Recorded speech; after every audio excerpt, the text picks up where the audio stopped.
మీరు కొత్తగా business start చేయాలనుకుంటున్నారా? మార్చ్ 16-17 హైటెక్స్ లో ఫ్రాన్సెస్ ఇండియా బిగ్గెస్ట్ ఫ్రో ఎక్స్పో. ఈ మధ్య కాలంలో కొందరు పెళ్లైన వ్యక్తులు కట్టుకున్న వాళ్ళను కాదని పరాయి వాళ్లతో అక్రమ సంబంధాలు కొనసాగిస్తున్నారు. ఇంతటితో సరిపెట్టకుండా పెళ్లి చేసుకున్న వారిని కాదని కోరుకున్న వారితో లేచిపోవడం, కాదంటే కట్టుకున్న వారిని ప్రాణాలతో లేకుండా చేయడం, ఇలాంటి ఘటనలు దేశవ్యాప్తంగా చాలా చోట్ల వెలుగు చూస్తూనే ఉన్నాయి.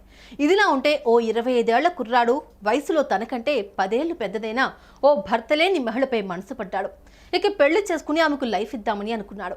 కానీ చివరికి ఊహించని పరిణామం చోటు చేసుకోవడంతో ఆ యువకుడు తట్టుకోలేకపోయాడు. ఎందుకు ఈ క్రైమ్ స్టోరీలో అసలేం జరిగింది?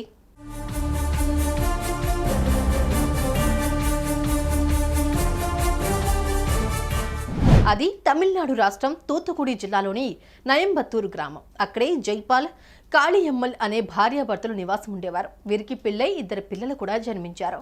అనుకోని ప్రమాదంలో భర్త జైపాల్ మరణించాడు. దీంతో అప్పటి నుంచి కాళియమ్మల్ తన 2 పిల్లలను చూసుకుంటూ ఉండేది.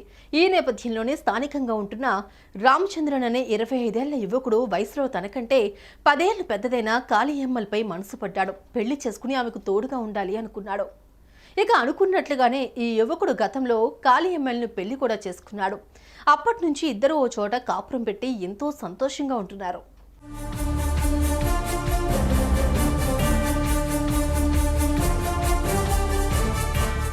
ఇదిలా ఉంటే రామచంద్రన్ తండ్రి స్థానికంగా పలుకుబడి కలిగిన పెద్ద వ్యాపారవేత్త. ఇతనికి ఎన్నో ఆస్తులున్నాయి.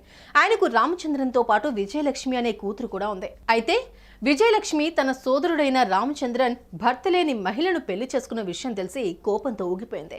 పెళ్లైన మహిళను వివాహం చేసుకోవడం ఏంటని విజయలక్ష్మి రామచంద్రన్పై మండిపడింది. దీంతో ఓ ఆలోచన పుట్టింది.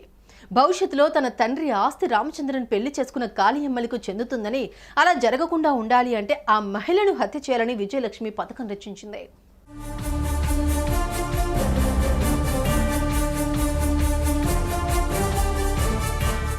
ఇందుకోసం ఆ మహిళ కొందరు వ్యక్తులను సంప్రదించి సుపారీ ఇచ్చింది.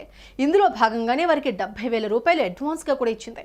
దీంతో ఆ దుండగులు రామచంద్రన్ భార్య అయిన కాళియమ్మల్ను పక్క ప్లాన్ తో ఇటీవల దారుణంగా హత్య చేశారు.